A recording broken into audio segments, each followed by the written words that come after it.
आखिरी नाम। हर दिन बढ़ते जा रहे तलाक के केसेस को ध्यान में रखते हुए कोर्ट के आदेश अनुसार एक काउंसलर ने 20 कपल्स को एक सामूहिक मीटिंग में बुलाया। यह काउंसलर कुछ उन चंद समझदार और सक्सेसफुल काउंसलर्स में से एक थी जिन्होंने कई जोड़ों को यह समझने में मदद की थी कि वह कितनी बड़ी गलती करने जा रहे हैं और कई शादियों को टूटने से रोक लिया था। इस मीटिंग में आने वाले सभी कपल्स के दिमाग में यही चल रहा था कि उनके घर के बड़े बुजुर्ग जिस बात को नहीं रोक पा रहे थे उसे रोकने के लिए ये काउंसलर क्या ही कर लेंगी। मीटिंग की शुरुआत होते ही काउंसलर ने कहा, मैं आपको वह सारी बातें रिपीट नहीं करूंगी जो आपने अपने दोस्तों, रिश्तेदारों या अपने शुभ चिंतकों से सुन रखी होंगी। मैं आपको एक गेम खिलाऊंगी। उसने सभी जोड़ों को ध्यान से देखा और बाद में एक महिला को अपने पास आने के लिए कहा। जब वह महिला उसके पास आई तो उसे एक चौक देकर पास वाले ब्लैक बोर्ड पर अपने सबसे करीब 25 लोगों के नाम लिखने के लिए कहा। महिला ने सबसे पहले अपने बेटे का, फिर माँ बाप का, बाद में रिश्तेदारों, दोस्तों और सहकर्मियों के नाम को लिखने के बाद 25वां नाम अपने पति का लिखा।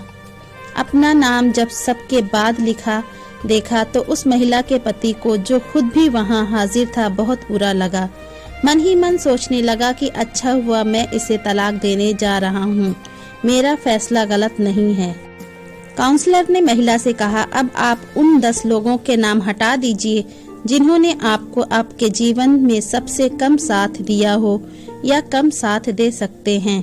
महिला ने कुछ सेकंड सोचने के बाद अपने सहकर्मी और कुछ दोस्तों के नाम हटा दिए।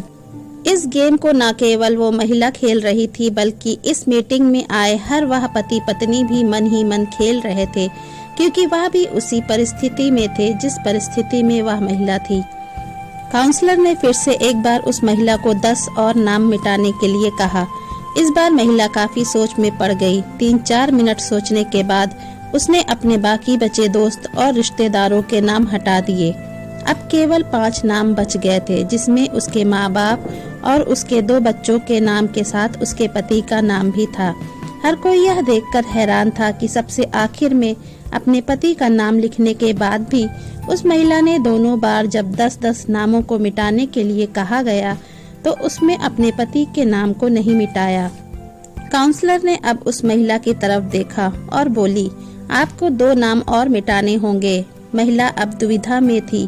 वह काउंसलर की तरफ ऐसे देख रही थी जैसे कह रही हो कि मेरे साथ ऐसा जुल्म मत करो।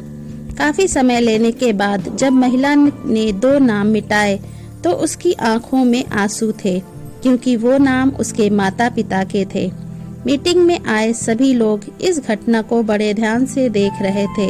उन्हें हर बार आश्चर्य हो रहा था, लेकिन इस बार कुछ ज्यादा ही हुआ, क्योंकि सब मान रहे थे कि जब साथ देने की बात हो तो कोई भी व्यक्ति अपने माँ बाप का नाम नहीं मिटा सकता। काउंसलर यहीं पर नहीं रुकी। उसने अब महिला से कहा कि एक बार 2 और नाम मिटा दीजिए। महिला की हालत ऐसी हो गई जैसे कोई उसे सजा दे रहा हो। अब की बार उसने काउंसलर से मना कर दिया कि वह अब इस गेम को और ज्यादा नहीं खेल सकती। काउंसलर ने उसे समझाया कि आपको सिर्फ नाम मिटाने हैं और यह एक गेम है, इससे ज्यादा कुछ और नहीं। जैसे तैसे काउंसलर ने उस महिला को 2 और नाम मिटाने के लिए मना ही लिया। कांपते हुए हाथों से महिला ने जब अपने दोनों बच्चों का नाम मिटाया तो वह फूट फूट कर रोने लगी। उस महिला के पति के साथ साथ वहां आए सभी लोग दंग रह गए। वहां आए सभी लोगों का यही सोचना था कि चाहे कुछ भी हो जाए, महिला तो बच्चों का नाम नहीं मिटा सकती। काउंसलर ने उस महिला को अपनी जगह पर जाकर बैठने के लिए कहा। काउंसलर ने वहां आए सभी जोड़ों की तरफ ध्यान से देखा, जो उतने ही दुखी थे जितनी की वो महिला थी। काउंसलर ने उन सभी से पूछा कि महिला ने ऐसा क्यों किया।